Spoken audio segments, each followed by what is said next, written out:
Hi friends, ragi சேமியா எப்படி செய்யலான்னு பார்க்கலாம் வாங்க. அதுக்கு நான் ஒரு பாக்கெட் சேமியாவில் நார்மல் தண்ணி ஊற்றி ஒரு 5 நிமிஷம் ஊறின பிறகு ஸ்டீமரில் வச்சு நல்லா வேக வச்சு எடுத்துக்குங்க.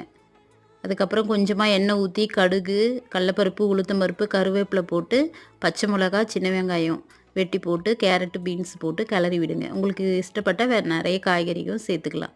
அதுக்கப்புறம் உப்பு போட்டு நல்லா கிளறின பிறகு தண்ணி ஊற்றாமல் அதிலே வேகட்டும்.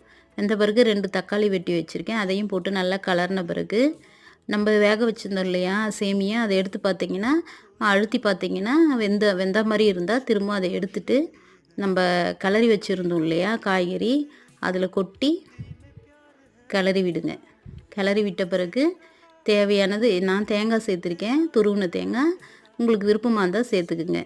சேர்த்துட்டு கொஞ்சமாக கொத்தமல்லி தூவி கிளறி எடுத்திங்கன்னா ராகி சேமியா ரெடி. வேர்க்கடலை சட்னியை கூட சாப்பிட்டிங்கன்னா